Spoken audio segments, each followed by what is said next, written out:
My name is Chris Rozman, R-O-Z-M-A-N. I'm an inspector with MSU Police and Public Safety, and I'm the Public Information Officer for our department. So today, after an extensive search, MSU Police and Public Safety and our law enforcement partners recovered a body in the Red Cedar River at approximately 12:30 p.m. in Lansing. This location was approximately 1.5 miles downriver of where Brendan Santo was last seen on campus. The body is believed to be that of Brendan Santo, but identification is still pending. The discovery was made possible in part as a collaborative effort between law enforcement and other partner resources. The Santo family has been informed, and we are providing them with as much information and support as possible during this difficult time. We are deeply saddened by this tragic loss, and our thoughts go out to the Santo family and all those who knew Brendan. We ask that the public respect the family's privacy. Please understand that this is an open and active investigation, and we are limited in what we can share at this time. MSU Police and Public Safety and our law enforcement partners will continue to investigate the circumstances and details surrounding this incident. We still have no reason to believe that foul play is involved or that Brendan intended to harm himself. The search for Brendan has lasted more than 80 days with assistance from multiple law enforcement agencies, civilian tips, and community support. Many law enforcement agencies from across the state have provided expertise and resources as part of this intensive investigation and search operation. We have also worked collaboratively with the Santo family and their supporters, and that partnership was essential in our efforts to find Brendan.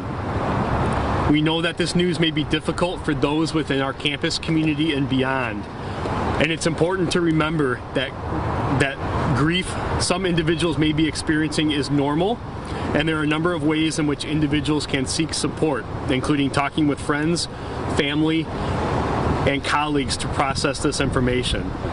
There are many resources available at both Michigan State University and Grand Valley State University if students or anybody need assistance.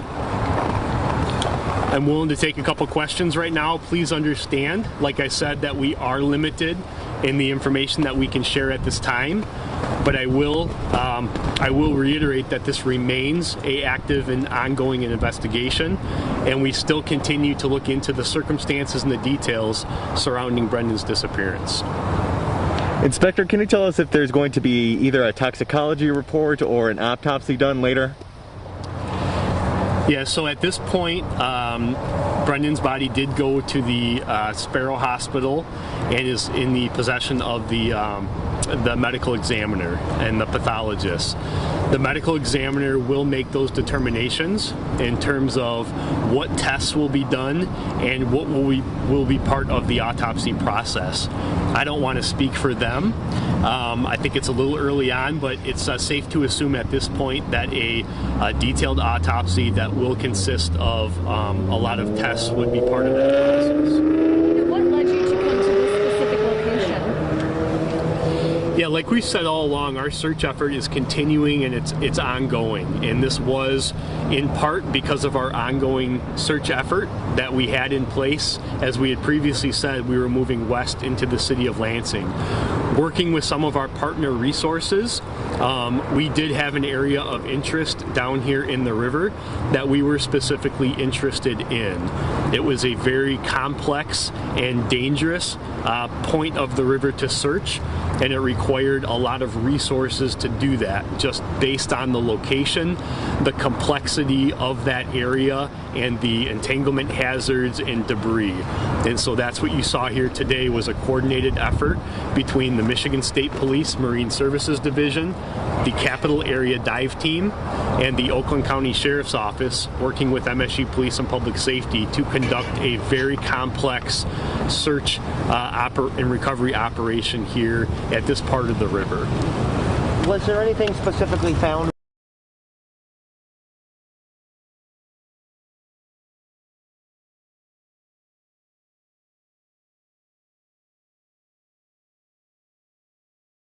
Night at 2 o'clock in the morning, did somebody call and say they saw the body? And so that's the Sure. the key part. The first part, no, we have not recovered any of Brendan's personal property before today. We did not have anything that was located in the last several days or last week until today. Our officers, our MSU police and public safety officers, were here last night securing this parking area. This trailhead at the dead end here is a relatively small parking lot, and we wanted to maintain control over that lot, anticipating the arrival of our resources that we had coming this morning to conduct this search operation. You mentioned some of the resources that will be available to people that are grieving, specifically at the university. What are some of those resources, and if you don't have them on hand, where can you find them? Yeah, no, that's a great question. And some of the resources that are available to the students at Michigan State University is our MSU Counseling and Psychiatric Services, which is commonly known as CAPS. They are available 24 hours a day, 7 days a week by calling 517-355-8270. We would also encourage MSU faculty, staff, and employees, if they need any assistance, to contact the MSU Employee Assistance Program, and they are available at 517-355-4506. We have this in the press release as well that I can make sure you all get. And I guess just go into a little bit about, this obviously was a very long search, but just, never giving up and doing what you guys could to help find Brandon. Yeah, we've said all along that we were committed to this search operation, and we have brought in resources from all over the state of Michigan. As we're talking right now, Oakland County Sheriff dive team is pulling out with a lot of resources, and so we have utilized a lot of different resources in this search operation. And those are both resources that you've seen out here and resources behind the scenes that you haven't seen as well. We have been committed from the very beginning to resolving this case, and I'm glad that we could at least bring some resolution today to the family and Brendan's loved ones. I understand that there was a lot of private civilian searches conducted of the river beforehand. Now, did any of those searches lead to tips that helped go through this section of the river? Yeah, so there were a lot of volunteers that did aid in this investigation. We appreciate their time and the effort that they spent. Those volunteer efforts, while they were very valuable, did not produce any information that led us here today. So was this area just, I guess, I know we kind of asked, but what kind of led you to today searching this area? Yeah, definitely. So the area that we were specifically interested in this area of the river, which I would describe as 1.5 miles west downstream of the area that Brendan was last seen, located right at the border of Lansing and Lansing Township, just slightly east of US 127. In that area, there's a significant log jam that we have had.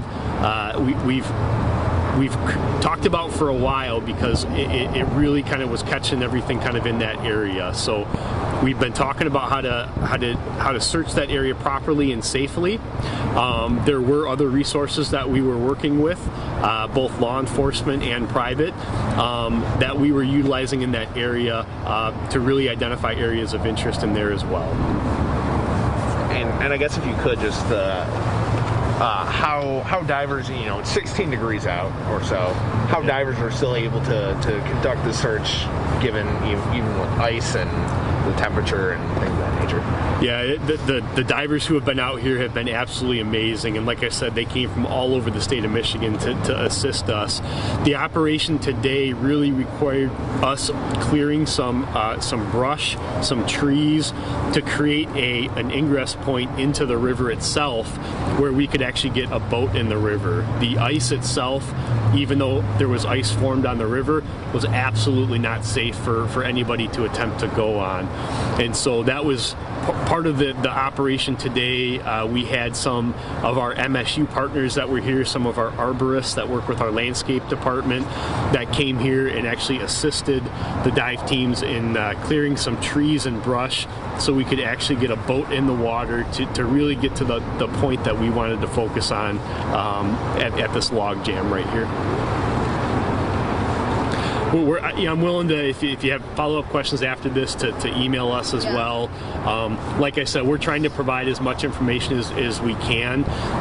That's really all the information that we have here. I just want to highlight, how much we appreciate everybody that's come out to help us, both from the civilian volunteer side, the Santo family themselves, the resources that they've provided, and all of our law enforcement partners from all over the state of Michigan. And we hope to get a comprehensive list of everybody who's assisted us in the future for a separate story. But today we really want to focus on the Santo family themselves and the process that they're going through, and understand that we're in constant communication with them, helping them through this process and providing them the information that they need to grieve and to move forward.